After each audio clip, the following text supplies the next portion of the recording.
Okay, thank you, everybody. I'd like to call to order this Town of Andover Board of Finance meeting. This is a special budget workshop meeting on March the 29th, 2023. The meeting agenda has been posted, and as a special meeting, it cannot be changed, just to make a note for that. I'll call the meeting to order and we'll recite the Pledge of Allegiance. Ready? I pledge allegiance to the flag of the United States of America and to the republic for which it stands, one nation, under God, indivisible, liberty and justice for all. Okay, thank you. Just a couple of comments about our meeting tonight. And see, we do have members of the public, so we have two opportunities for public speak.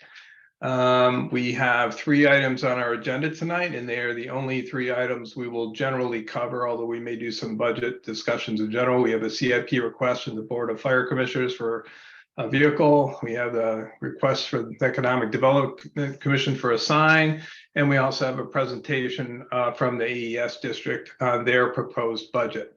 So just a couple of things, just as a reminder, just kind of protocol and per the charter, we'll be talking about each of these items in turn. The AES budget item, as per the charter, the Board of Finance does not have any opportunity or authority or anything to change this budget. This is a recommendation from the AES school board, so it will pass on to the budget as indicated per the charter. So our job is to review, ask questions if we have any comment on it, but we do not change the budget at this meeting. That's goes on to the town meeting. So just a reminder about that this isn't, there isn't any opportunity for the Board of Finance to make adjustments either up or down or to that budget number. Okay. I guess that's it for now, at least for housekeeping. If you do want to make public comments, please try to make them fairly brief and to the point. We're all volunteers here, and especially for the Board of Finance, and I know for everyone else on the boards, it's been a busy time, and we have a lot more work to do. So I'd like to keep this brief and to the point. Just ask you to keep that in mind. I think that's about it. Eric, do you want to go around and invite any public comment? Sure. First up on my list, Shannon Loudon.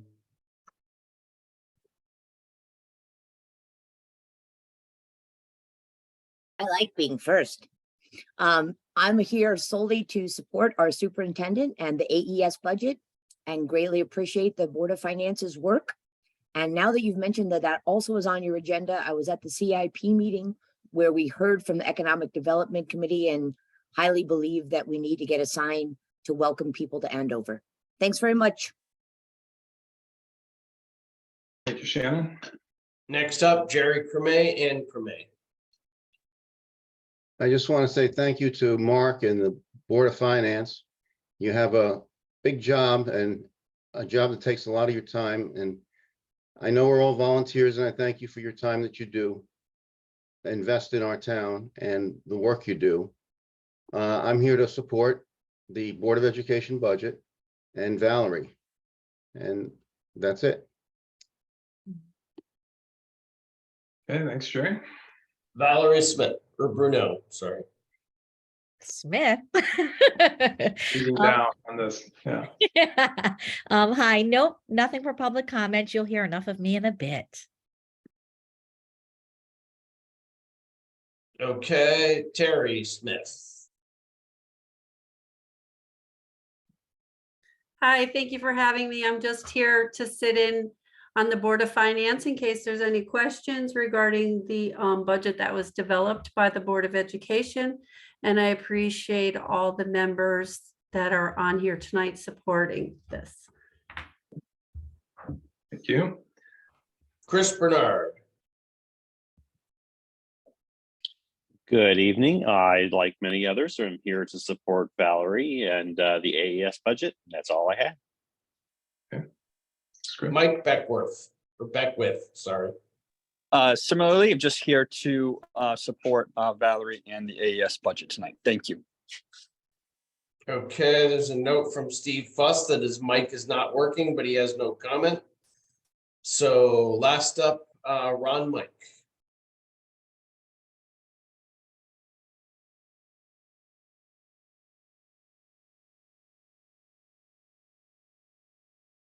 I think Ron will probably have an opportunity to voice anything later if he's away from the mic or it's not working, so. Okay, and last, Celeste Willard is just joining us now. Celeste, do you have any public comment? Hi, good evening. No, just here in support of the Board of Education's budget. Thank you. Okay, thank you. Okay, Mark, unless I missed somebody, other than Board of Finance members, that's it. That's what I see too. All right, very good. Thank you. We'll move on to agenda item 3 is the budget workshop for fiscal year 2023-2024. We have 3 main items we want to cover today. The first is the CIP request from the Board of Fire Commissioners for a squad rescue pumper. The Board of Finance, you do have an explanation of the request in front of you. I guess the first thing I do want to say is, and this is probably the fire commissioner, Mr. Scoville, whoever's going to be on, there isn't anybody on the fire commission. We do have Ron Mike here from the fire department, is that it's become a little problematic during the budget season that things are changing beyond the scope of what the process is supposed to be. And there may have been reasons that this request came in late, but really we're supposed to have a proposed budget expenditures all in 120 days before the end of the fiscal year, which would have been right about the beginning of March. You're not alone. We've got some other requests that have come in late. But I just want to make that comment because it's important. And I want everybody to understand that technically, the Board of Finance doesn't need to entertain any requests beyond that date. So we do want to start buttoning up this process, making it a little tighter. And again, there may have been reasons, and the Board of Finance wants to be flexible. We want to do what's in the best interest of the town. But as mentioned here before, we're all volunteers, so we want to make sure that it works efficiently and effectively for everybody. So I just want to make that statement. I think next year we'll be trumpeting a little louder and a little earlier that we need everybody to get their budgets in and prepare it on time and with care and thought. So with that premise, I guess I'll turn it over to Ron Mike. Do you want to kind of talk to us about your the need for the equipment here and where you guys want to go with this?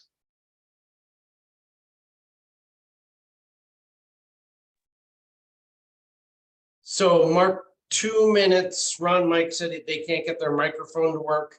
I'm going to put them up on my screen as fast as they can walk over here from the fire department. Okay. So if you can hang tight for about 2 minutes, I'll go let them in.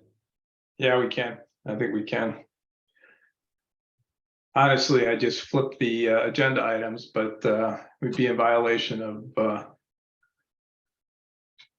state and other regulations. So it's I feel pretty strongly about following those. It looks like the lease option payments went up a little bit since the CIP meeting. We knew we had slightly outdated figures when we talked about it then. I was just looking at the 10-year figure. It looks like 117 a year, and I think it was 114 when we did the CIP. I mean, the vote on the CIP to recommend had some play in it. We deliberately went a little high, so because we knew. So I'm not surprised to see that, but it's just another example of the minute-to-minute changes. Things tend not to go down in today's day. No.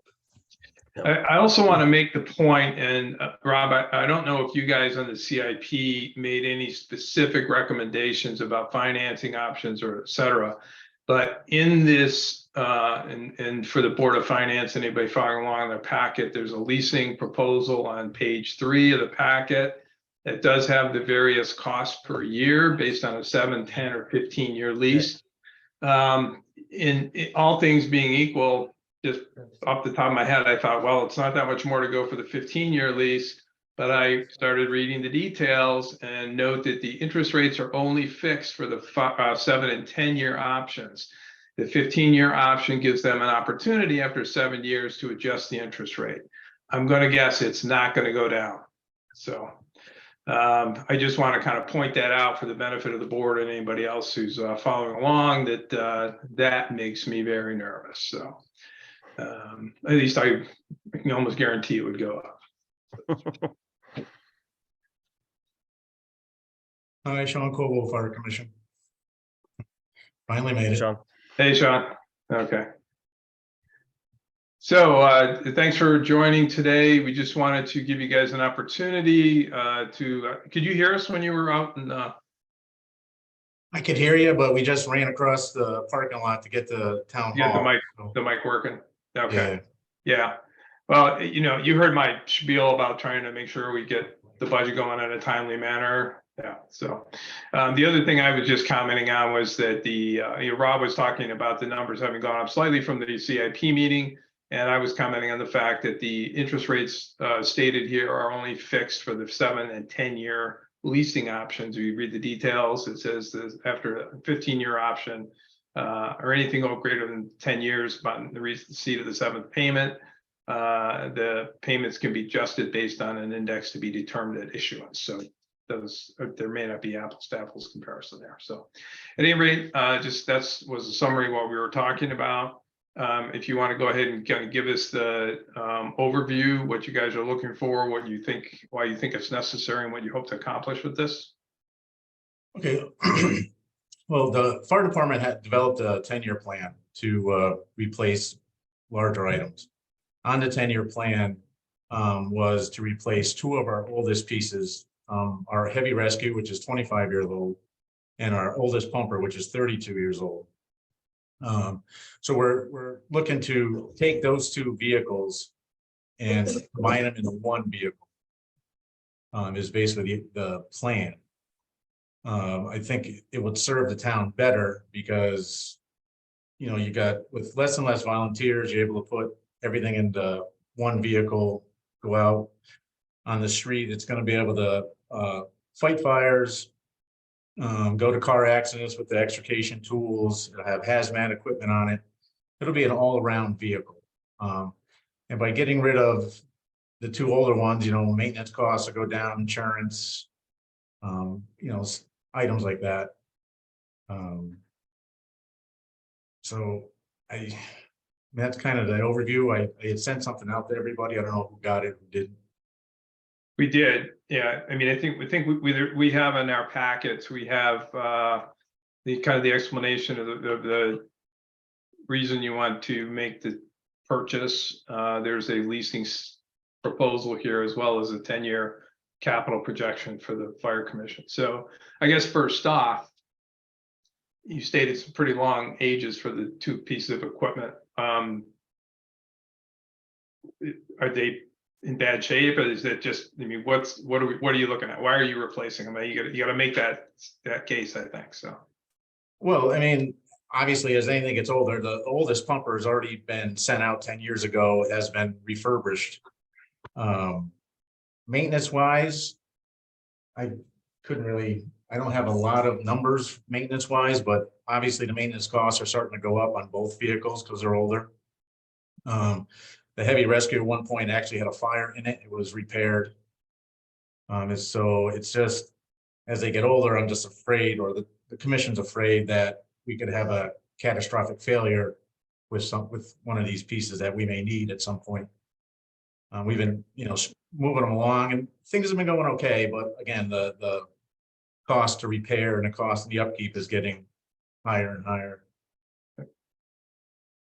okay, I guess I didn't want to go ahead. I'll go ahead and open it up to the rest of the board too for questions. I just thought that one was an obvious one.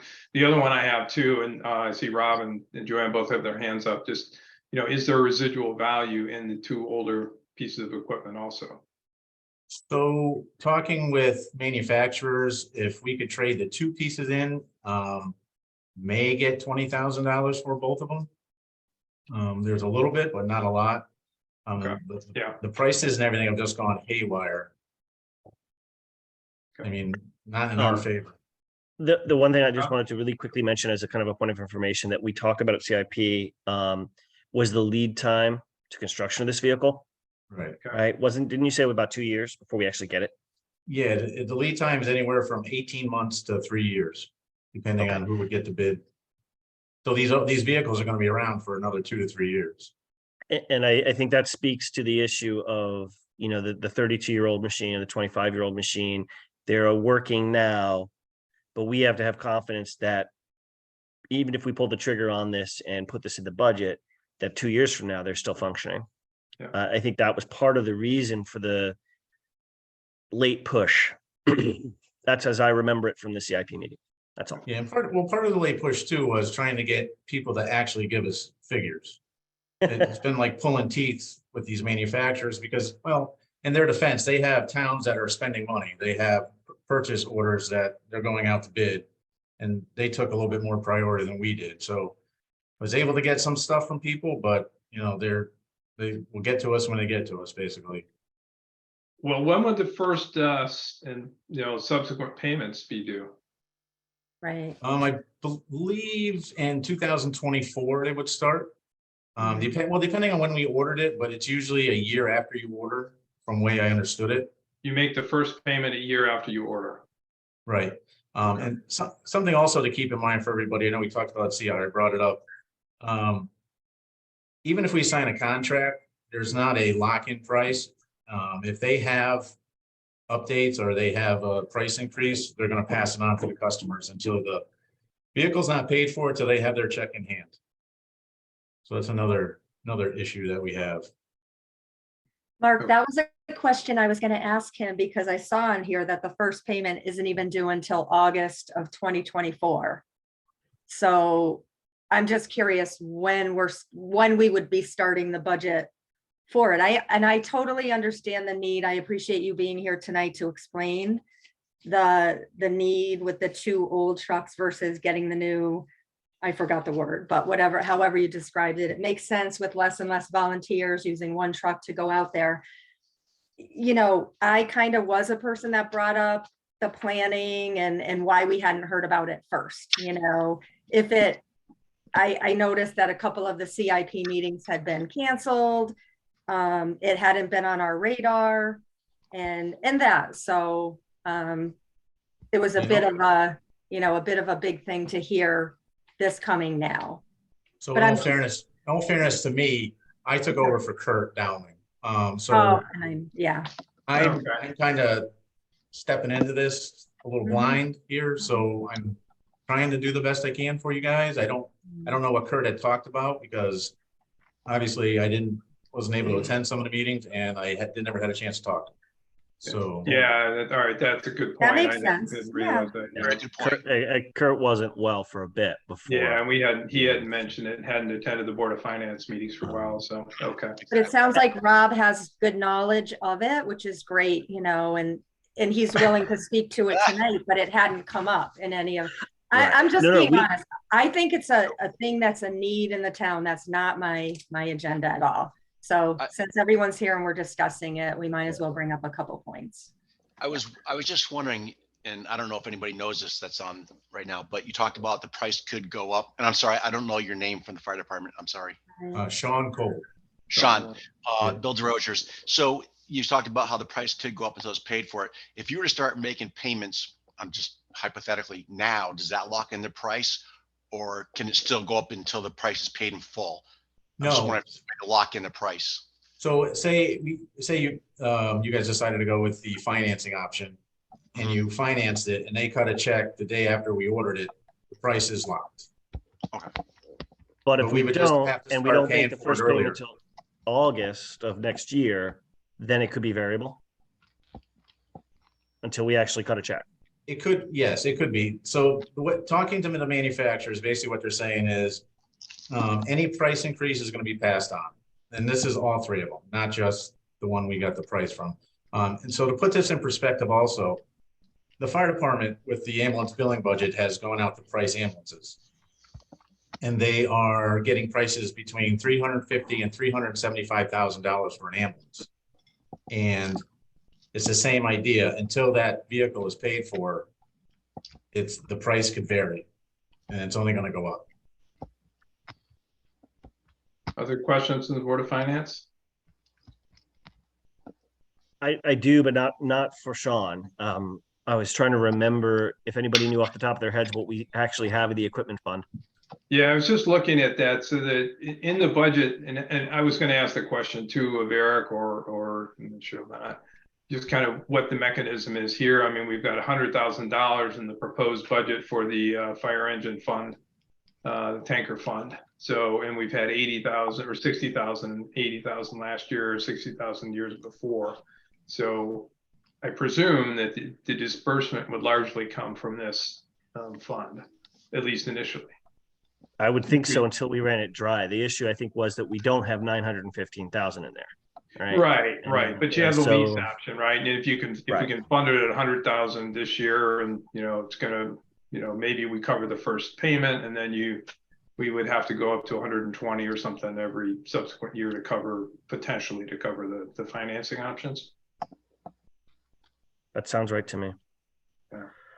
Okay. But it might behoove us to think about how much we put aside into that fund this year, even if we're thinking, okay, let's say we do this, or we agree that this is the plan, and we're not going to make an actual payment on this truck until August 2024. It still might make sense to say, well, maybe we ought to adjust that 100 that we have in the budget right now up a bit to, when we have a budget year that's looking pretty good. That's just a thought that occurred to me. But yeah, I don't think this has budgetary impact directly on this year's budget.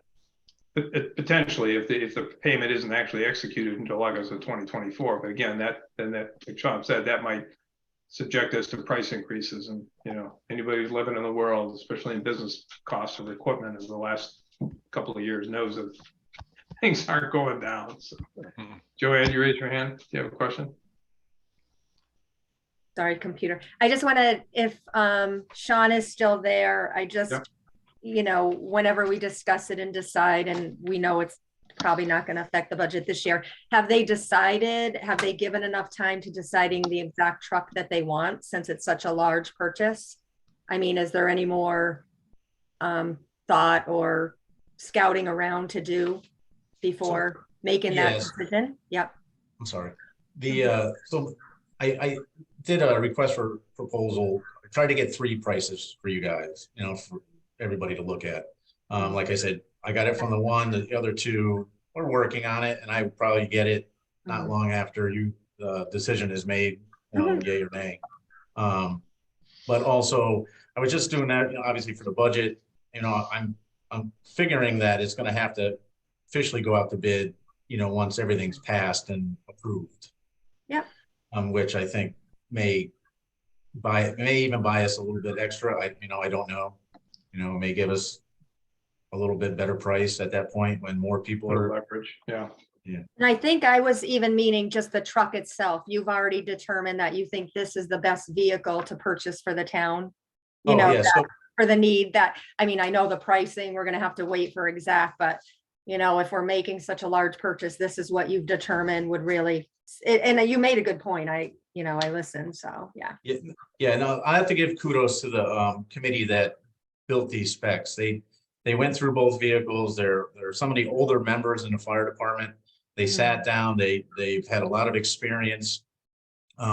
They actually went to surrounding towns and looked at vehicles to compare, trying to figure out, will this work for us? Will this not work for us? And I know they found some interesting things that I never would have thought of. And then they spent quite a few months putting these specifications together for this truck. So I think this truck would serve the town well. And, like we're keeping these vehicles 30 years now. So, I'm looking at like at least a 30-year vehicle out of this. Okay. Thank you. Other questions for Sean? Bill? Yeah, I was just wondering, is there, so there's 3 different vendors. Are they all the same model, but 3 different vendors, or are there 3 different, like, is it Ford, Chevy, or I'm just making names up, International, whatever, or are they all the exact same truck from 3 different vendors that we're getting prices on? No, you were right with your Ford, Chevy, Dodge. So they're Pierce Manufacturing, Emergency One, and New England Fire Apparatus, which is a Spartan chassis. All good vehicles. We have a firehouse full of Emergency One vehicles now. When I was a career fireman, I ran a Pierce fire apparatus and tower ladder for quite a few years. So, and that's why I reached out for them for prices and time frame of the build. There might be some mom and pop shops it might be a little leery of, but I mean, we'd have to see if they actually bid on it. But any one of those three vendors I would sign a contract in a heartbeat if it had the right price. So I guess my question is, are they apples to apples price wise? Would you expect? I was just listening. Obviously, we were looking at a Newtown truck, and Eric explained the difference between them and the cost, and one lasts longer. So I just was wondering, do you think, is there one brand that costs more than the others, or are they all going to come at the same price approximately? Or that's what I was looking at. Yeah, so if I had to guess, I mean, they're all pretty much close. I mean, each have their own little quirks, so to speak. But they can all, so like, for example, the cab on this truck, you know, we made them generic. So a 6-person cab. And I know that each one of these manufacturers can produce a 6-person cab to meet what we're looking for. So yes, I mean, I could probably give you a list of low to high. I mean, I think Emergency One, I think New England Fire Apparatus, and I think Pierce Manufacturing would be the order they would come in once we get all the prices. Gotcha. I don't know that for sure. That's just my guess from talking to surrounding towns. But that's kind of the wait and see when they get back to me. All right, thank you. Any other questions? I'll note that we don't have to take action on this, but we will have to decide the funding mechanism should we decide to fund the vehicle purchase, and just kind of establish that in our budget before we finalize it.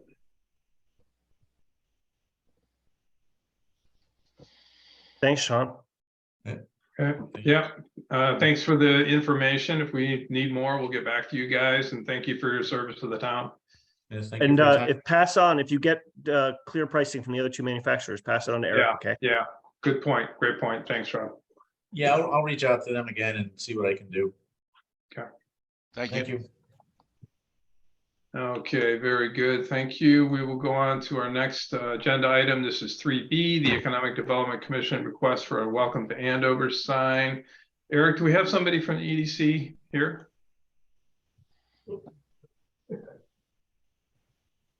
As far as I know, we do not.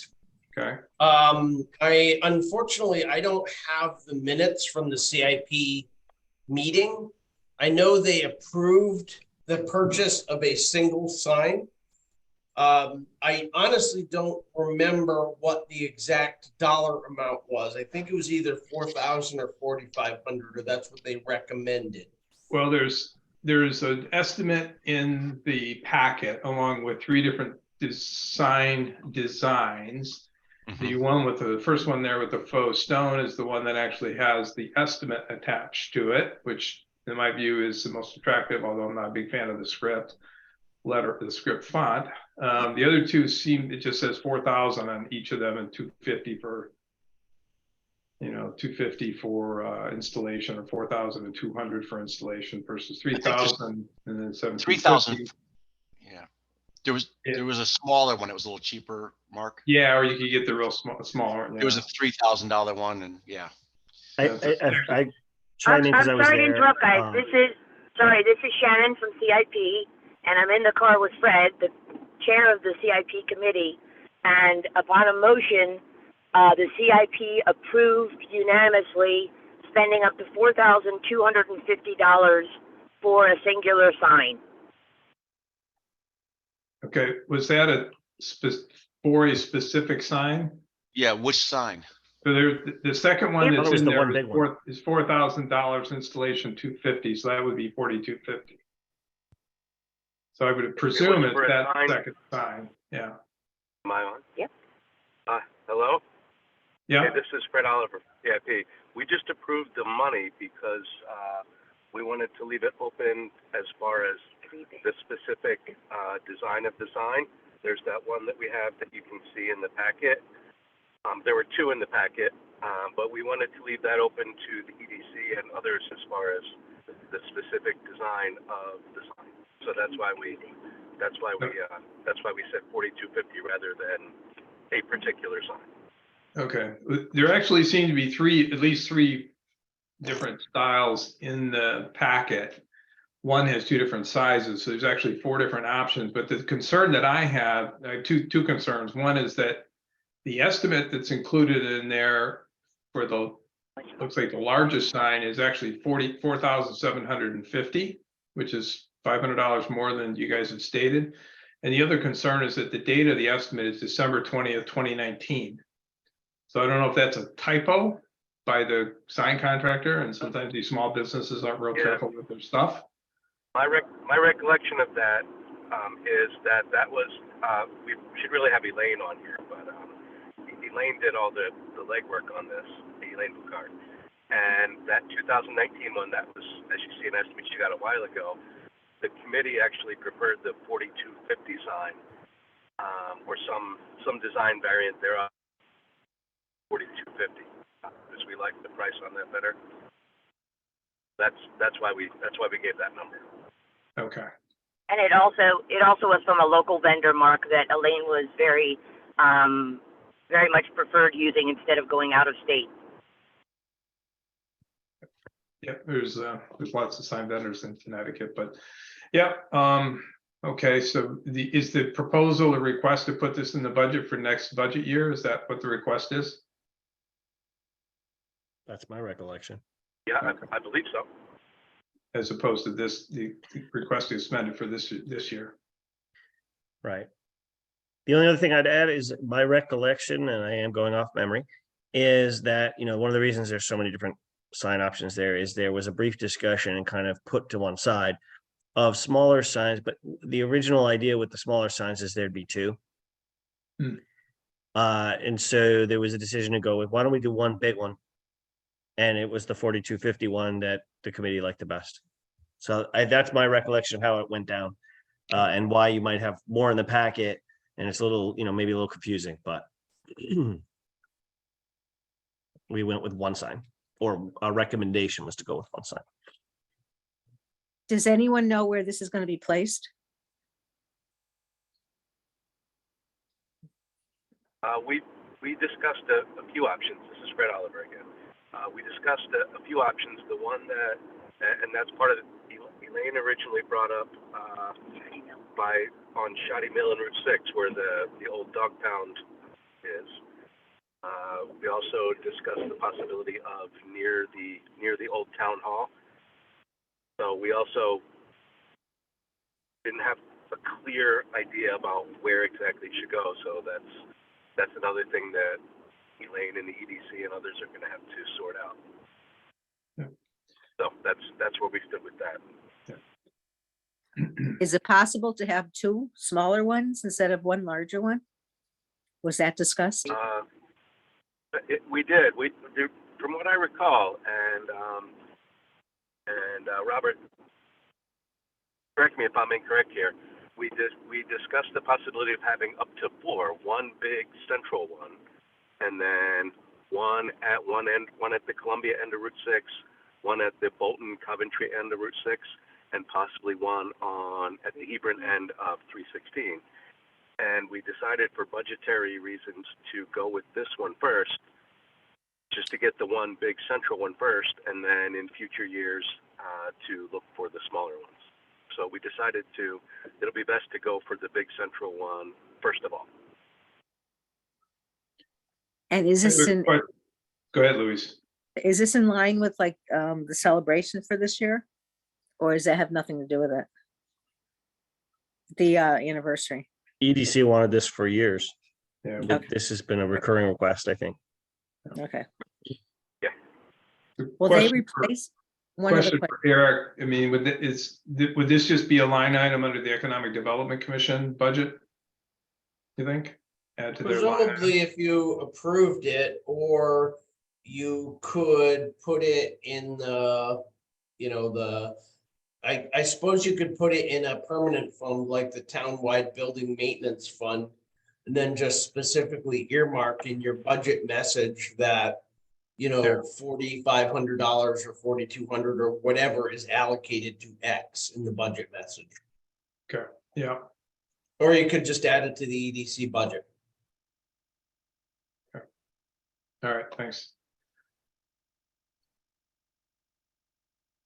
Any other questions or comments from the Board of Finance members?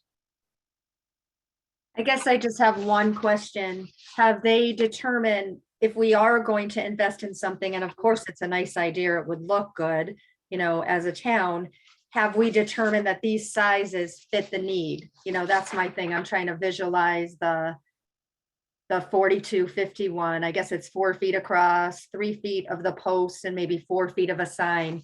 The committee's determined that's big enough, that's visual effect enough. I don't think we have that information. Okay.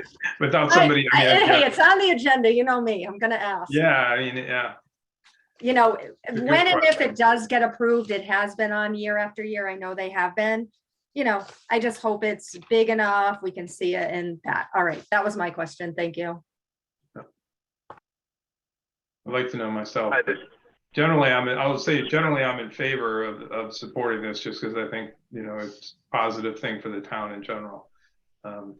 So I'm sorry, I think, go ahead. Oh, this is Fred Oliver again. That was something, kind of an undercurrent in our last meeting with Elaine, is that we wanted to just get the money approved, and because we had some questions about the line, and we just You're breaking up. Sorry, Fran. maybe a consultation Yeah, we're losing money approved. I think they're going through a dead zone. Yeah. So, yeah, so I think there's a couple of things. I think if we put it in as a designated capital purchase, then, you know, as Eric suggested, maybe part of the townwide building fund, and we might have a little more control than if we just put it as a line item under the department. So if we were to fund it, I would suggest we, you know, maybe bump that a little bit to cover the sign cost, maybe just $5,000. You know, it's de minimis change from what they're asking, and we can, that way if something comes in a little higher, we want something that's going to meet the needs a little differently, then, you know, we can certainly discuss it and approve it at a later time.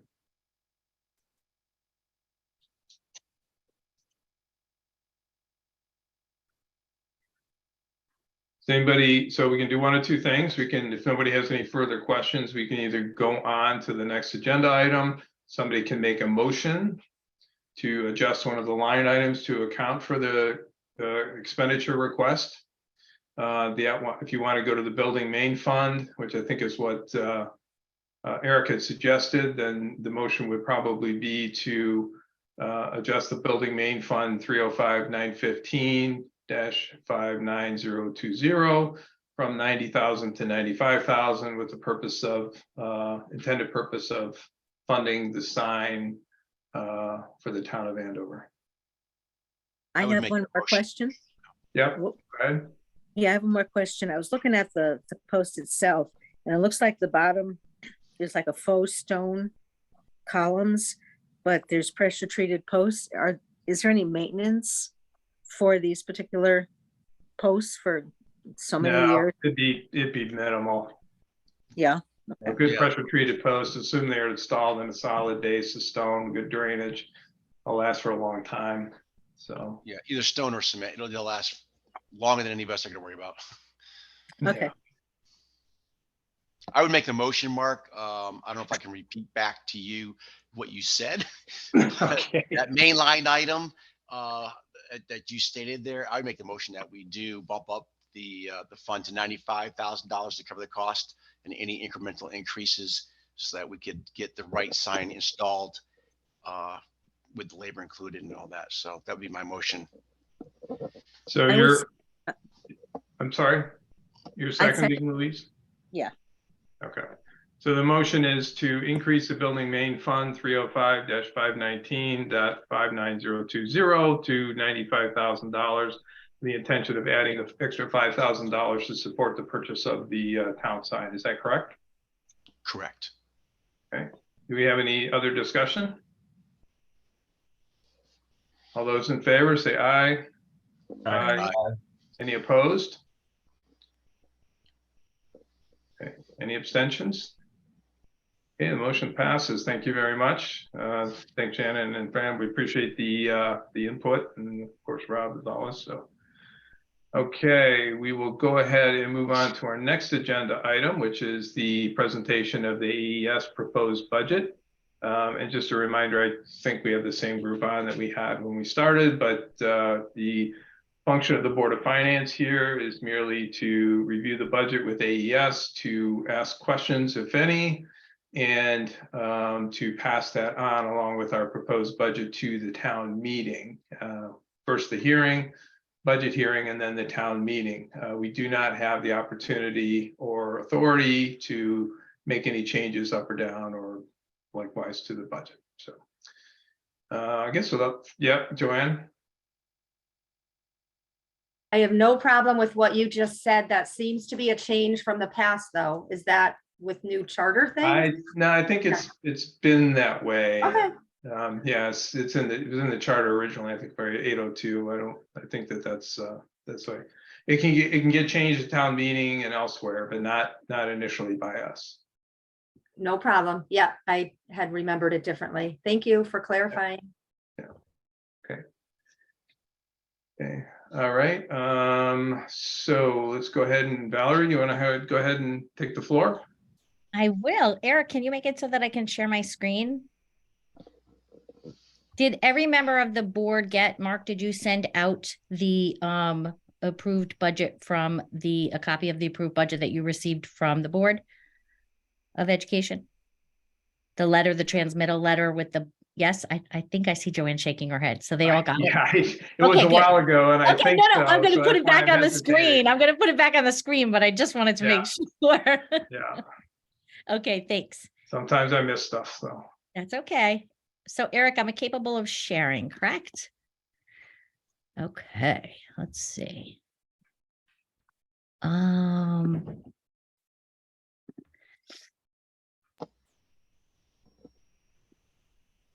Okay, so I only have 4 slides and then we'll go right into the budget. So it's nice and easy. First of all, thank you for having us here tonight so that we could talk about this and be able to answer any questions that may be looming after you went through the Board of Ed approved portion of the budget. So there's only 4 slides and I'm really hoping that our brief presentation tonight will be able to answer any questions that you have. So with our budget, it hasn't changed in terms of from year to year, school to school. The town is similar in a lot of ways. The largest percentage of our budget, obviously, is the salary line items. That's what makes up about 59% of the budget. It's allocated to pay people. It's who we have who work here in the school. What does that staff consist of? There is a list there. We have 21 full-time teachers, classroom special ed intervention. We have 4 part-time teachers, 6 paraprofessionals, 2.5 custodians, 2 people in the kitchen. Part-time, the second one is part-time, a part-time finance manager, a full-time principal, a part-time super, a part-time special ed director, 5 part-time special ed service providers like speech, occupational therapy, physical therapy, psych, and social work, 2 office staff, 1 nurse, and then we also need to employ substitutes for these positions.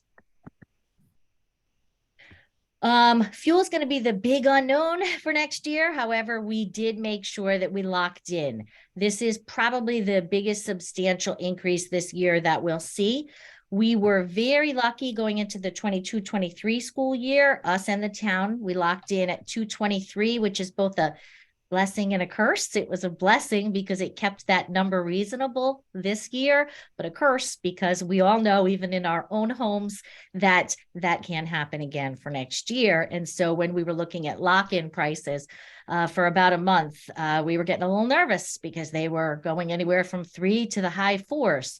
And Eric and I had daily emails back and forth with Dime to figure out exactly. It was like buying concert tickets. Do we lock in today? Do we lock in tomorrow?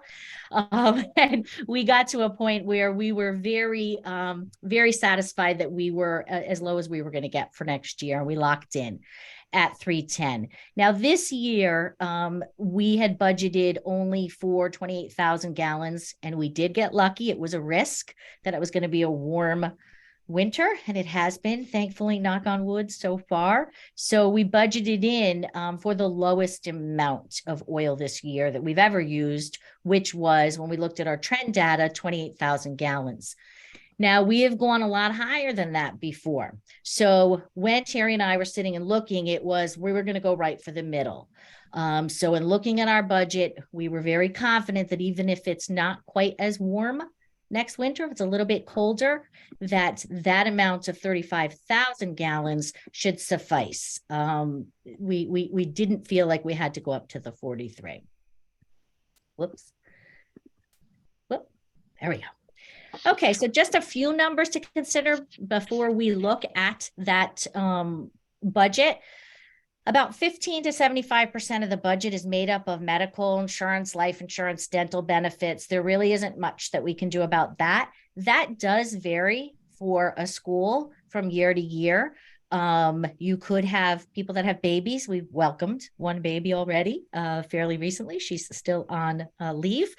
And sometimes people get added, people come off. So we really do try to speak with staff going into budget season and see if we're going to have a lot of changes, either in our favor or not in our favor.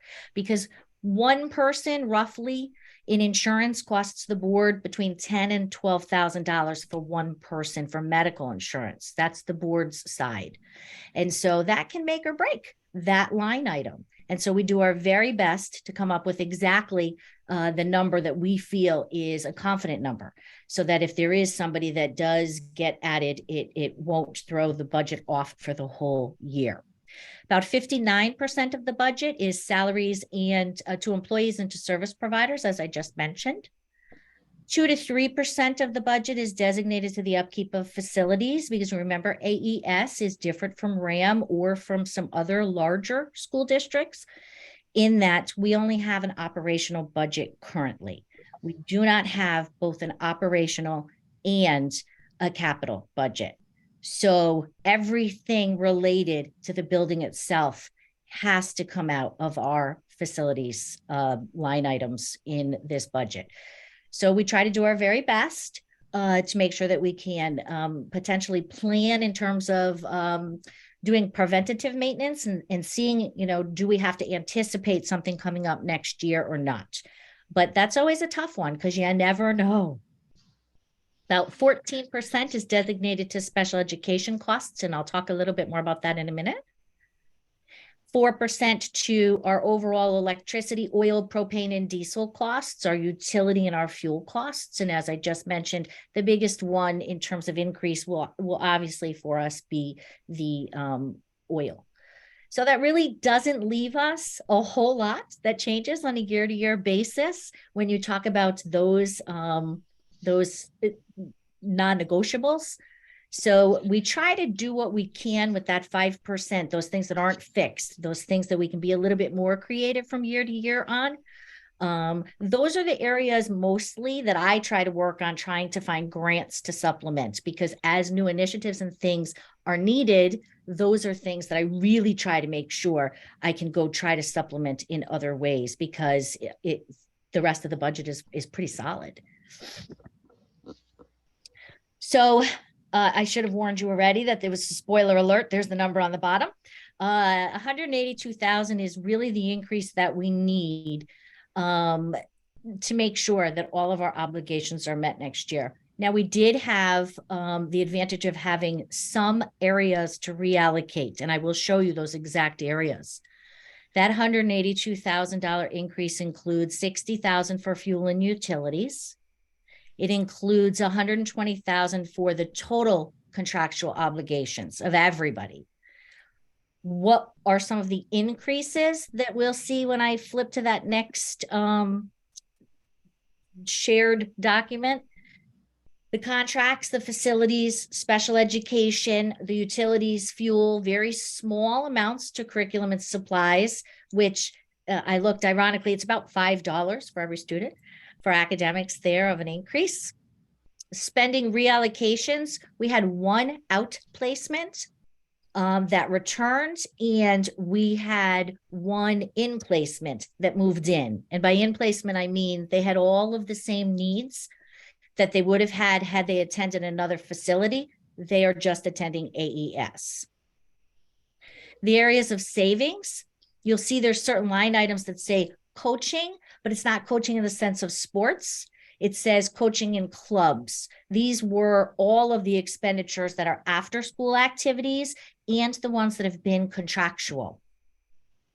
There's only about 6 that are in the teacher's contract for what they have to get paid to have those. And then the rest can vary from year to year.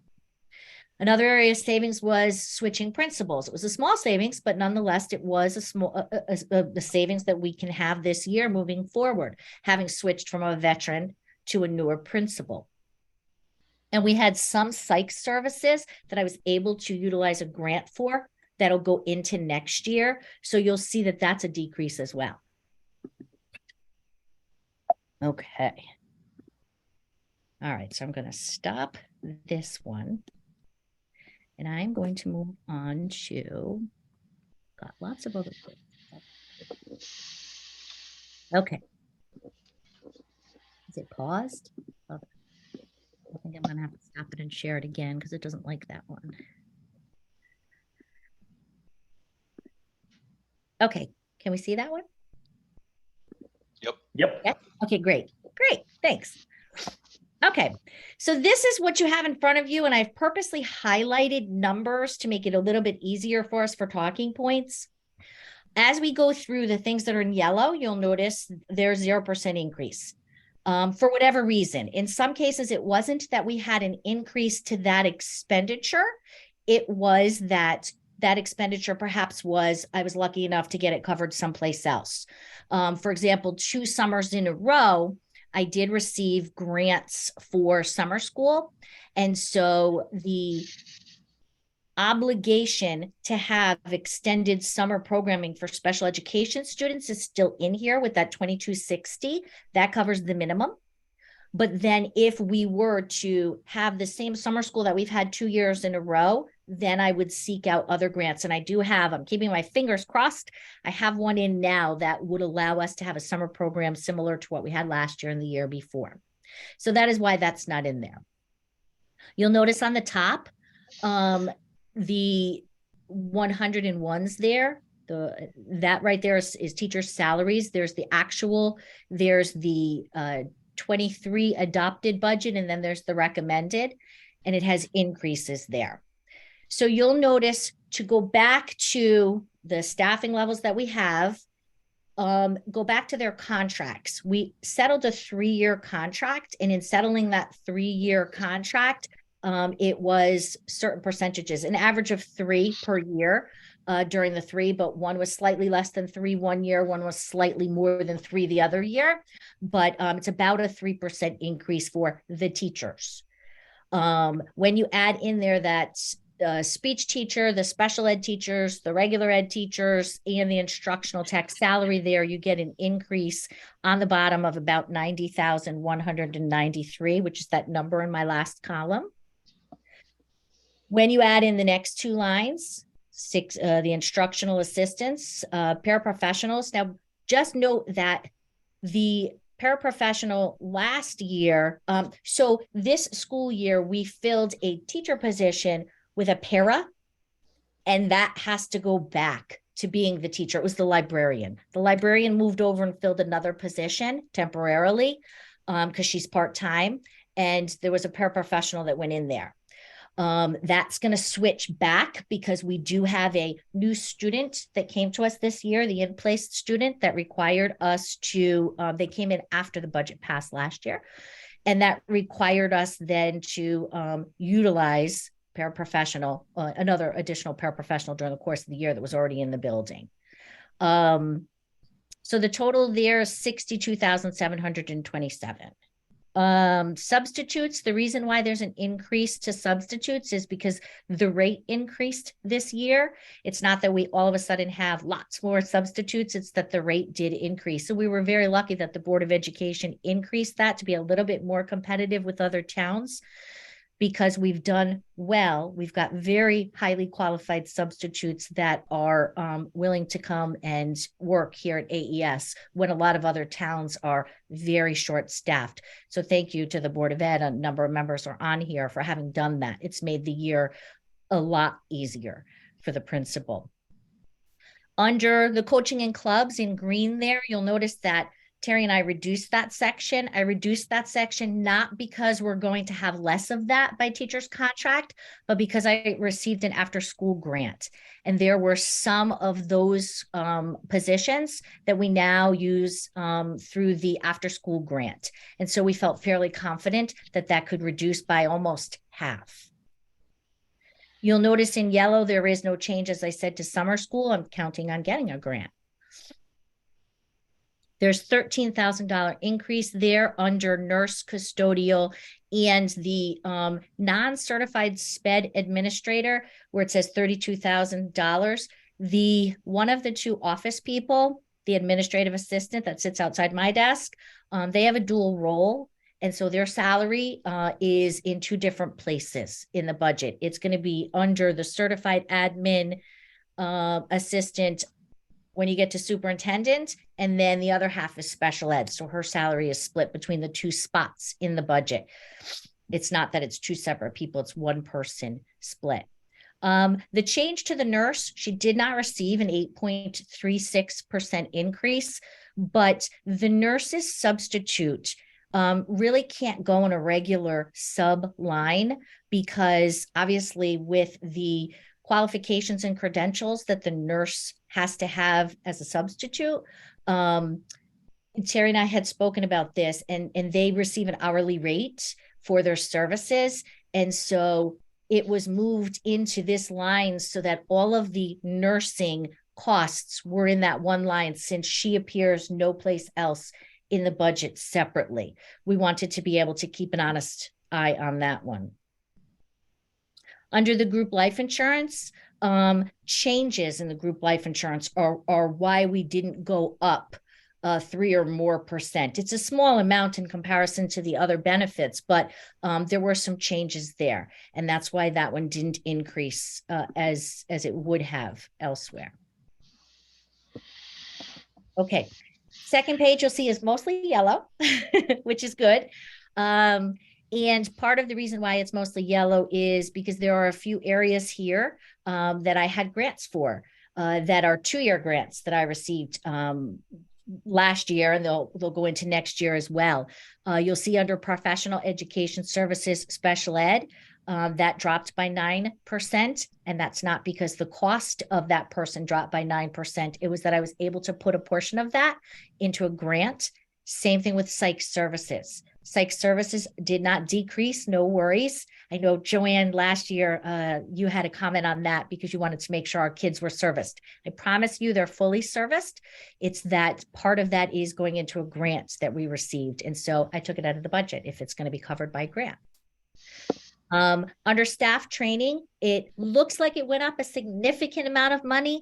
However, there was a need with new mandates, like the new reading mandates, the K-3 mandates, the fact that there's another state general statute that said you have to have a certain amount of professional development, now 18 hours for paraprofessionals.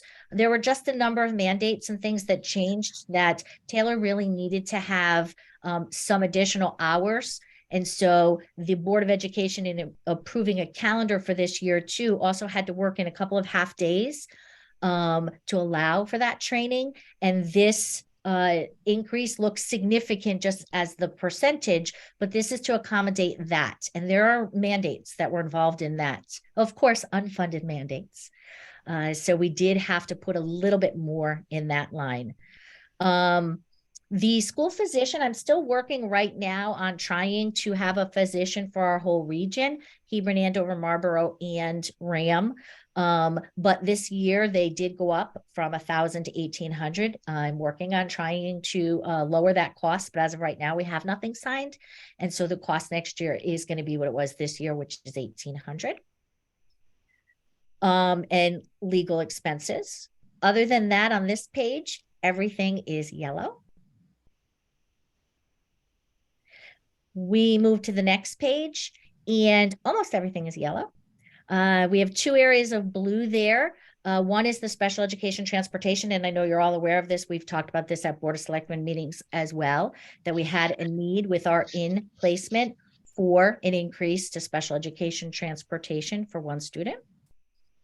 The printing, I just don't want anyone to think that all of a sudden we're just copying a whole lot of things on here.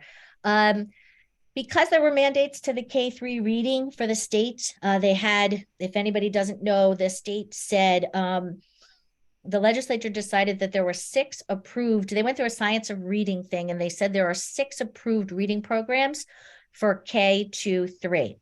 If you didn't have one of those, you either had to switch to one or you had to apply for a waiver, make some changes. So Taylor did work very hard at making sure that we were able to apply for a waiver, but they're really behind and we don't even know whether or not the waiver will be approved. But in the meantime, you have to take some steps to make sure that certain tenets of a reading program are in effect. And in doing so, rather than ordering a lot of books and a lot of materials that we don't know whether or not are going to be approved for next year or the following year, or whether or not the legislature makes changes to the 6 approved choices, we have been, and based on what we have been having to do, we're planning for next year as well, we've had to do a lot of supplemental curriculum materials that we make ourselves for right now. And so that's the increase of the $2,500 there, was the creation of some of those materials on our own. The orange on the bottom, you'll see that because we had that switch from outplacement to in-placement in that line item, it will come out of there. That 100,000 will come out of there and be moved to other places within the budget. So it is a reallocation based on that need.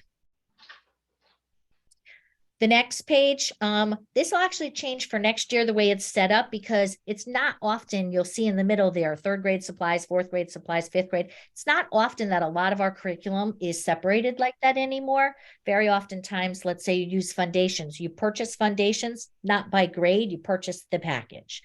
So that'll change a little, but overall, you'll notice on this page that there isn't a lot of change to most of the supplies that are on here.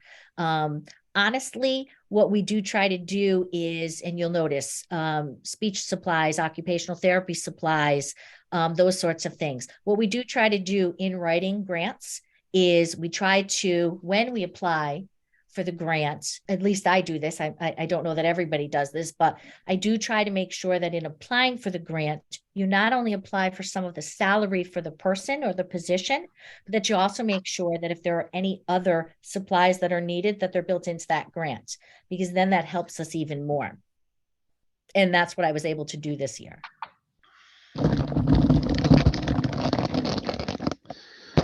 Somebody's not on mute. I can hear some wind. On this page here, sorry, it still says draft across there so heavily. I meant to lighten that. Again, we tried to push them together in terms of ELA supplies, math supplies, science supplies, and social studies, and not see them all. In years past, that $1,050 would have been separated by grades. It would have said $100 here, $250 here, and it just, it wasn't, it really wasn't a valid way to do that, since we do purchase. If we purchase something for K-3, it's like, where do we put it? So now it's just going to be by content area. And there's small increases in each of those areas. As I said, it's about total for the curriculum area there. For instruction, it's about $5 a student in the departments of supplies.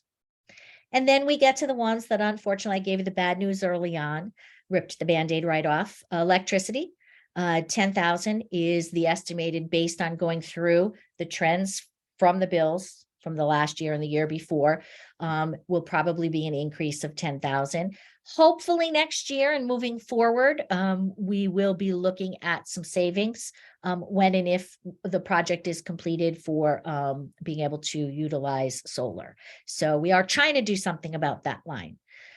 Heating oil, as I said, we have locked in the price. It's a good price. It was a very good price in terms of what other districts had to lock in at. And if we go for that middle ground in terms of the number of gallons, as I mentioned, it is an increase of 45,000. And diesel, 5,937. We don't use as much diesel. And then this page, everything will remain the same. As I said, this is the area that I am pretty able when grants come in to utilize supplies, because there's always a small amount of the ability to put that in there. And sometimes we get lucky and it's larger than others. In this case, you'll see ELA on the top, social studies still separated. It won't be next year. And that's it. I'm gonna stop this so we can see. Okay, thanks, Valerie. I will open it up to the Board of Finance members if you have specific questions for Valerie. I have a couple. You had a, what do you guys use diesel for? There are, Brian's laughing. There are only two, Terry, we have 2 uses for diesel. What are our 2 uses for diesel? Generator, maybe? Yes, but what's the other one? I know there's 2. Hopefully we're not out of I power asked that that question. I'm sorry? I said, hopefully we're not out of power that often that run No, no. $12,000 worth of diesel through it, but there must be, you have a truck? Terry, they can't hear you. There I'm you go. sorry, we use it for the generator. And I'm not sure what the other item is. I'm sorry. Related to the kitchen, but I'm not sure what it is. Yeah. Maybe Eric knows. Hey, Eric. School bus. Sorry, I haven't gotten that far. Oh, our percentage of the bus, is that what you're saying? Correct. Okay, So thanks. what part of the That would bus? have been my Yeah. guess, yeah. Sorry. Yes.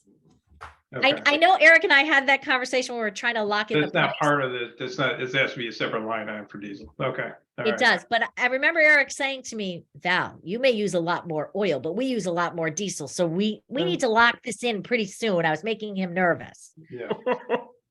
All right, so one question going back to the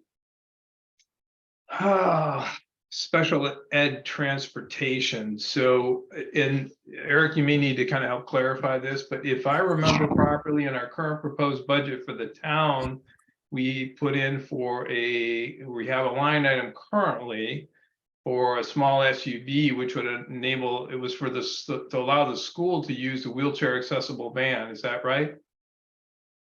Yeah, that's basically correct. Okay, so would that offset that large increase you had in the special ed transportation line? So yes and no. So we just were able to start using the town vehicle this past month. So at the start of the year, we obviously still had EastCon's transportation for that. Even if we're able to use the town's transportation, we signed an agreement with them that said, you know, obviously we'd upkeep, we still have to pay, it's not in the town's budget. We have to pay the driver. We have to pay for the gas and make sure that that is covered. And there is a person then on the town's van that has to ride it with them. So we have to pay the hour in the morning and the hour in the afternoon. When you utilize, and it's still savings, but when you utilize the like EastCon transportation, what makes it so expensive is you sign a contract. No, we don't have to put a person on there. You sign for the year though, and it's twice what it would be, which is why we did pursue this. Okay, so still a net savings, but you're saying that's reflected in these numbers? It is. And the following year, depending on our relationship and our ability to utilize that vehicle, we'll have a better idea next year. Potentially next year, it doesn't go up. Maybe next year for 24, 25, it could go down, but we've just started utilizing it. And so in that number, we're figuring having to have the person ride, having the driver, and having to utilize the vehicle and pay the gas on there. So I would say ultimately then the 24, 25 has a better year of it being lower. But this one, if we plan any lower than this one, we could wind up over. We do have those other costs associated with it because a paraprofessional has to ride the bus or another adult. Okay, makes sense. Other questions from the board?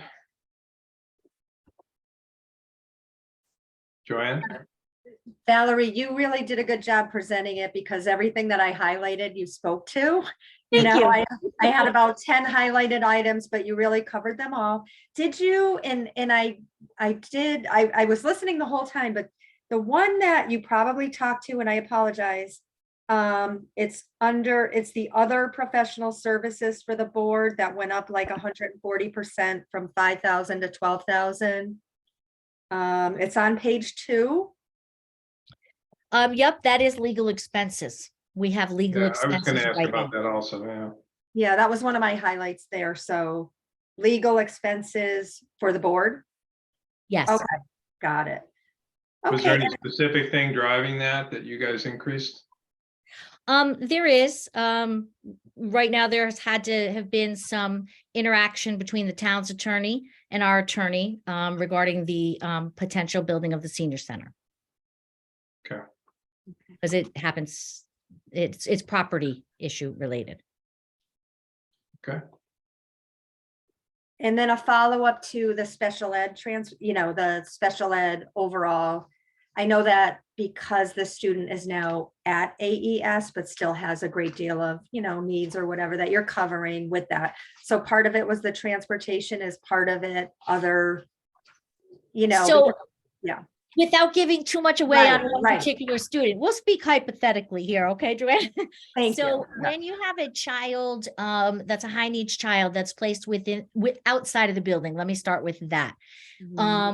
Usually that's sticker shock for people when they see that it's about $100,000 to outplace a student plus transportation costs, and people go, that's crazy. But that usually includes everything. And you usually don't get additional fees. Here's the tuition that includes everything, including the paraprofessional support, including this, and then you pay the transportation to specified places. If the child, hypothetically, if we had a child that attended another public school that wasn't a special ed school, we would have a lower cost, but then we would be billed individually for if the child has a transportation, if the child has to have speech language, if the child has to have a paraprofessional with them at all times. When the student's in place, there are certain things, Joanne, that might not be of a cost to us, depending on the needs of the child. If they are really the only one that requires certain services, I'm trying to slow down because I want to make sure that I don't say too much about a specific student, but right. if they are the only child that requires a service, then it usually means a cost. For example, I'll give you a reality. Last year in our budget, if you looked back, we had $2,700 of services for one of our service providers. We had about 3 children that required very small amounts during the course of a week of service. The particular child that moved in that's higher needs, they required almost daily services of that type. And so that was significant. We didn't have a person on staff to increase their hours. So that person had to come in. I would say that there are probably, Joanne, of the 100,000 that's been reallocated here, I would tend to say this year that there's probably an additional $25,000 to $30,000 worth of expenses simply because we weren't equipped. For example, there's equipment we didn't own. Once we own that equipment, then you don't have to buy it again. And there was a significant amount of equipment. Where we lucked out this year was we actually, I say we, meaning about 4 or 5 people here on staff, we were able to borrow some equipment that was $15,000 total from other districts. We will slowly have to acquire that equipment, but we're not going to do it all at one time. Right. So, yeah. No, that's great, Val. Thank you. I figured that's what it was. I just Yeah. wanted to speak to it because it is a big change, but It is a big change. It is a big change. Thank you for that. You I have a question Yeah, Louise? for Valerie. And I know you brought this up at one of the senior luncheons, but if a child, special needs child, if the family decides to have that child go outside of AES, is there any cost that the parents are responsible for? Or is that mandated that the town has to pay for everything? So let me back up just for 1 second, because you said special ed. If any child who lives in the town of Andover requests to attend a charter or a magnet school, there is a cost to me because that goes in my budget. So if a child attends a magnet school, regular ed or special ed, there is $5,000 to $8,000 of cost for each one of those children. And that goes in my budget until that child attends RAM, and then it goes in RAM's budget. Do the So- parent participate? No, the in that? parent is, nope, because they are a resident of the town of Okay. Andover. And that is a great question, but that's universal, Louise. That's Yeah. any town. You live in Hebron, you attend a magnet school, Hebron pays. You live in Coventry, you attend a magnet school, Coventry pays. So that a regular education student could have an additional cost to us for attending a charter or a magnet school. Where it's different with special education, except for, let me back up, except for a Catholic school or a religious school. If they choose to attend a religious school, Louise, we aren't responsible for the cost of that.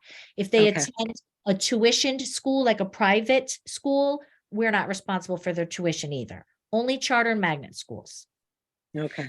If the child is special education, the same thing is true. If they attend a Catholic school or a religious school, we don't pay for their costs unless there's an extenuating circumstance. There are a lot of legal things around that, but they know when they attend those schools, whatever the religious school can provide for them, it does, and that's it. If they attend a private school, the same way. But if our special education students are attending another school at our decision, if we had a PPT and we said this child needs to attend that school because that's the least restrictive environment for them, we have to pay all of the costs. So we are responsible for every single child in the town of Andover, regardless of their age, up until they hit 22 if they're special ed. So if there's a child that's receiving services at 3 years old in preschool and they're receiving services and their special education, we have to pay for that. If there's a child that is special education that's already graduated, the town of Andover through RAM and then the levy is responsible for that special education student until their 22nd birthday.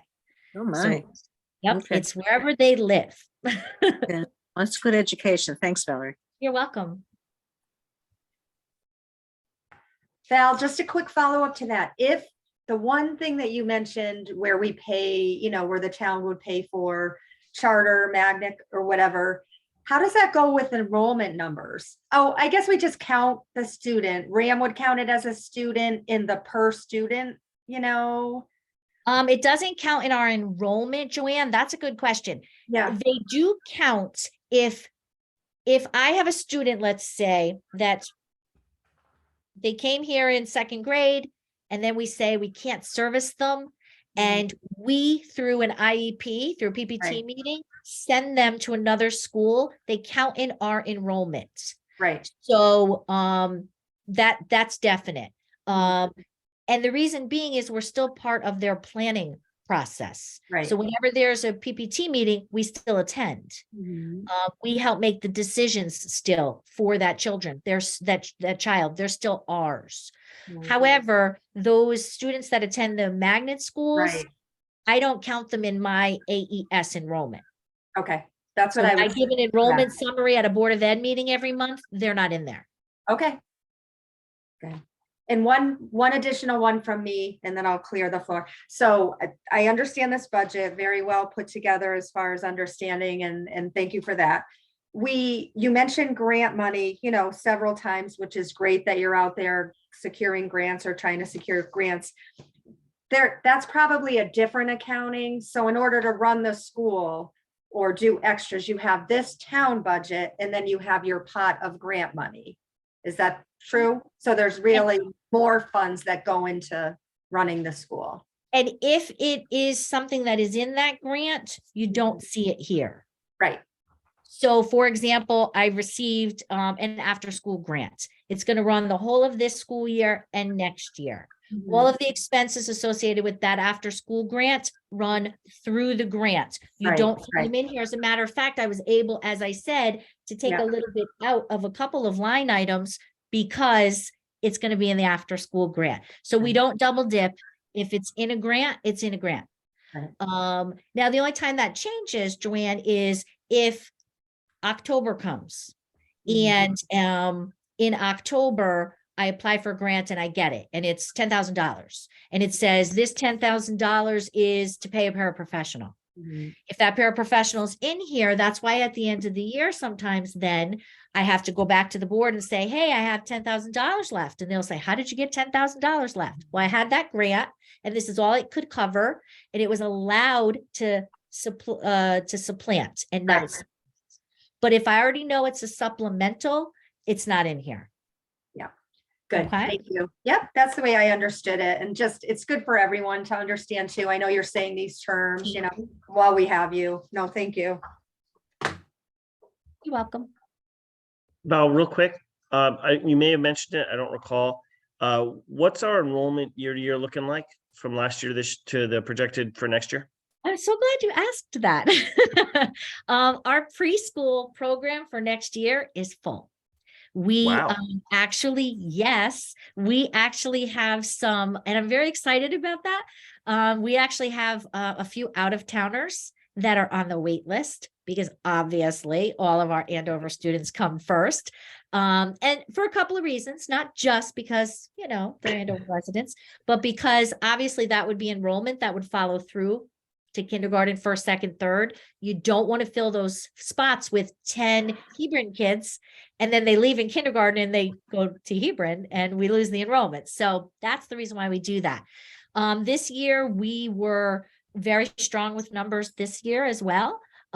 We had quite a few very young students that were able to enroll. You don't always see that.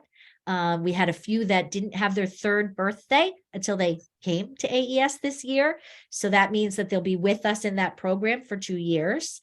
It is so nice to see the enrollment of the pre-K, K, and 1 be so robust, because that means that that will protect us moving forward. And I know, unfortunately, RAM has had a loss of students this year from Andover. They'll have a loss again next year of students, quite a few students, but give us a couple of years and we'll be back up there because we have the strongest numbers right now in our lower grades. Remember, Robert, we had that bubble where we had 3 kindergartens and now 3 first grades. And now we've got a strong pre-K coming in. So we're really excited because you see lots of little faces and we're strong for next year. So, you know, we're going to be just about where we are, if not higher. Okay, and where were we this year? Can you, off the top of your head, do you remember? I do. Last year we were in the 170s and then we got up to 180s and 90s. We were at 204. And going into next year, we should be right at 200. And 200, when I say at the start of the year, remember preschool, we try not to fill it to the brim in September because during the course of the year, when children turn 3, they are eligible to come to preschool. And if they're in the birth to 3 program, got to kind of let them in because they're already receiving services that we're going to have to pay for anyways. So we try to keep a couple of spots.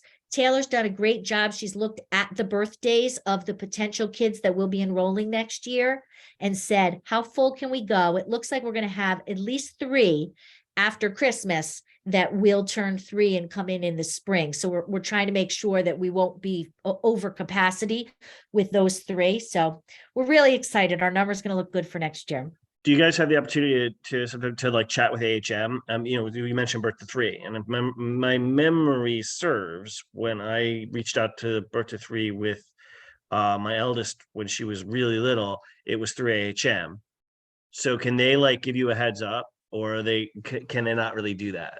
So we actually, you have some people that might be, they're Andover people that might be coming in. We actually don't need that. It's appreciated, but here's why we don't need it. We don't need it because we do screenings. Right now we have 2 a week that are being done. And so the good news is we've already started the process. They come in, they do their screenings. all of them. And we've met some lovely kids and their parents already so far. We've got some great Andover residents we're dying to have come aboard. And the good thing is then, if a child is already through the screening process exhibited a need for something, we know that going into it. And so a lot of the birth to threes are already on our calendar for their screenings. And so it does, to your point, Robert, give us a pretty good idea of maybe what we need to consider. So, we have 2 preschool rooms. So the advantage then for Taylor and for the school readiness team is to look at the needs of those incoming preschoolers and to be able to make sure that they're evenly split in those 2 rooms as well. That, the needs aren't heavy in one room and not in the other. So I'm glad you asked that. AHM is very helpful to us on a number of levels, but the screenings are really where we get the answers to those questions. And we've met them, a few of them.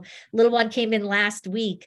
Too bad I don't see Ron's name on there anymore. Little one came in last week in a cute little fireman jacket already. So we like meeting them. Very good. All right, so roughly 200 next year is your projected enrollment, give or take, as things develop. Yep. That's good to know. Thanks. Any other questions for Valerie or the board? The one comment I have is that, and I think that, I'm not sure Rob asked the question, is that the grants aren't on here, and I've raised this issue before. So basically what you don't see is the sources of revenue. So it doesn't really give you an accurate picture of the total spending. And I think that would be appropriate really for a full accounting. So I don't know if Terry or somebody, if you guys have that, or if you normally present that, if that's done at the Board of Finance, or I'm sorry, the Board of Education level. It is. And, the difficulty with that is that a number of them, you want to have a very accurate number. And some of them are very allocated to something, as I said, not to supplant, they're to supplement. So like I said, I could tell you that we received a $200,000 after school grant. It goes for this school year and next year. I can't use it for anything else. So it is completely enrichment and engagement for the students and their families after school. It can't be used before the school day is over. So I absolutely could say, well, here's this wonderful grant, but it really doesn't do much of anything to this particular budget. So those are at every board meeting, finance report. We can talk about those quarterly. Those are given quarterly. But in terms of how it affects this, it's just different because our grants are different.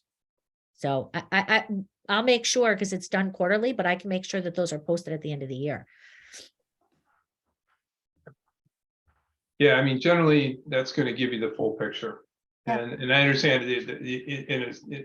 it's confusing because, well, it's just like the town, sometimes you have offsetting revenues in a different page or in a different location. You can't really see that, okay, this grant is specified for this particular thing.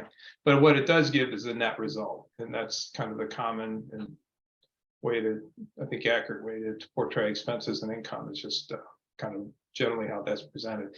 It doesn't change the bottom line. I get that. The number is what it is. But it does give an accurate picture of expenditures, et cetera. So. But again, to Joanne's question earlier, when I said it's not there and here, we have a school readiness grant and a Smart Start grant. They are solely for preschool. I get it. And yeah. preschool No, I doesn't. understand that. I'm not, Right. and by no means do I think am I saying that that's what's happening? But there's a level of expenditure that's occurring that's offset by grants. And that just makes that clear when you have all of that data in there.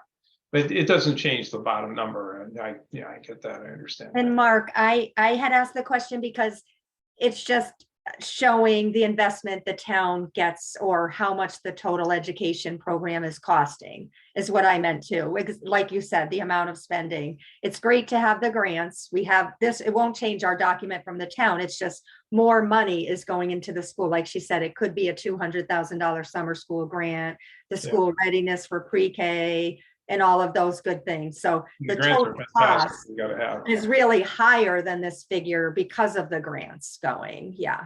There's more Well, money. we're very grateful for the preschool grants because that's how we keep the preschool expense in the budget at zero.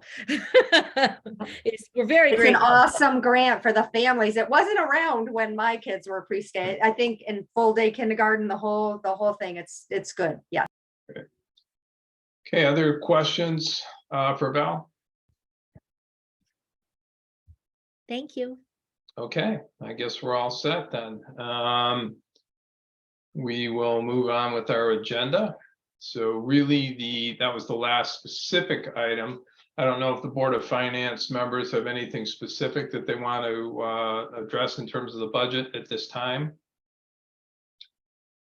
I'll just comment on the CIP request on the fire equipment. You know, we didn't make a motion. Somebody could make a motion. Currently, we have $100,000 in the budget for the equipment fund. I think we probably want to find out what is in that fund. I think Rob asked the question.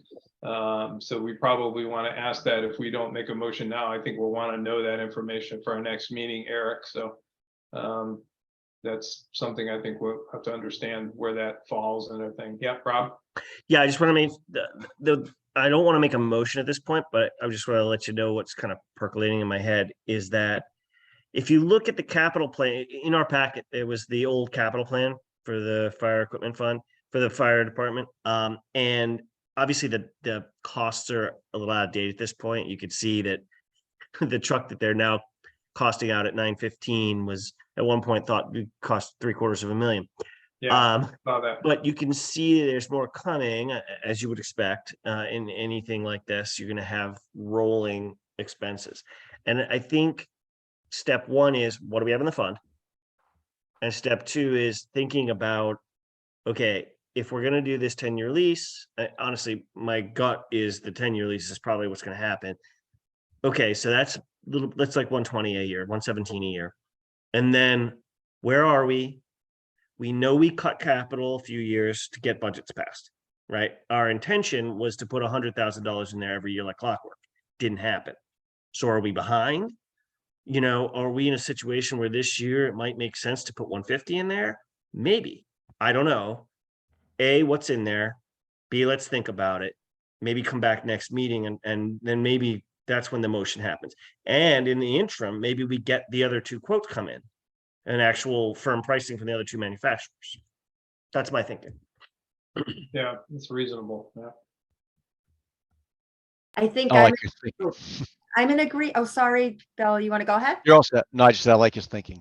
Oh, yeah, before we had I know we made one motion to add tonight, which is fine. I kind of was at let's get everything in, get our facts together, see where we kind of are at a starting point or where this takes us. And then I had seen the money in the fund as well, leaning towards what Rob is saying, how it wouldn't be a cost to this budget or an ad because we have money in the fund, but going forward, that's going to be a big ad, you know, should we say yes? So that affects everything, you know, obviously glad he came on tonight, presented it, told us, and that made a lot of sense, just having him saying that with the lack, you know, the less volunteers to go out on these calls that are so important in a community, getting a truck that can handle it all is important. I needed to hear that. So I took that piece, you know, from that. Yeah, there's all these needs, obviously, you know, and it's kind of just, you know, weighing everything, wanting everything to move forward, wanting to plan, wanting to know what's coming down the pike. So luckily, which goes without saying, thank goodness this was the year that Val mentioned that the enrollment is down at Rams. So we have a huge savings there that I'm sure a lot of you know, so we're weighing everything. I think, you know, with reval and everything last year and things kind of going up without adding too much, you know, just for the cost of everything, you know, now we've got to kind of piece it back together. I'd like everybody to be a little happy with that. We have to approach the needs of the town. We have to be happy that there is a decrease there, you know, for whatever reason. Yeah, so I'd like to see a document that shows us everything that we've heard so far as presented. We know the Rams number, we know AES budget, we know what the town is proposing. yeah, get the funds and, you know, make sure everything is up to date and kind of see where we're starting from. You know, kind of like what we've been doing. I like our process this year that we've had things sent to us from Mark. We've all been able to kind of get a feel, do a little homework on our own, and then come to the meeting and, you know, be prepared to discuss. That's my thought. Yeah, I've made the notes in the, I've made the, saved a different file with the addition, the one line item we did opt to change tonight and the reason for it. So I'll distribute that and make sure Eric gets a copy. So further questions and comments? Discussion? Okay, well, hearing none, I guess we'll move on to agenda item 4, which is our final public speak opportunity. Eric, you want to go around? Sure. First up, Val Brunel, Oh, I've said enough. I'm good, thanks. Harry Smith, I'm all set. Thanks, Eric. Jerry Cremay, Just a thanks to everyone for being here this evening, and thank you for Valerie for the presentation. We appreciate it. I hope everyone has a good night. Chris Bernard, Nothing further for me. Thanks. Mike Beckwith, All set. Thank you. Stephen Fuss, He probably still doesn't have a mic, Eric. probably still doesn't have a mic. Okay, Celeste Willard, Just thank you to Valerie for presenting the budget, and thank you to the Board of Finance. Mark, that appears to be it. That appears to be it. Thank you very much. That is it for our agenda tonight. Other than adjournment, would anybody like to make a motion to adjourn? I'll make it. I'll make the motion. Louise motions to adjourn. Do I have a second? Bill, I saw you I'll raising second. your hand. I'll Okay. second, yeah.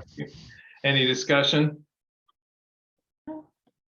Hearing none, let's vote. All in favor, say aye. Aye. Any opposed? No one? Abstentions? Surprise. What were you expecting here, Mark? We had a long meeting last week. Okay. We this- Hey, did, this we was a did. I good, kind of tight expected meeting. it might be Good job, longer this everybody. week, but I think we were concise to the point. So good. Thank you, everybody, for your contributions. There's still more work to do. Thank you. Appreciate it. We'll be meeting again next week and hopefully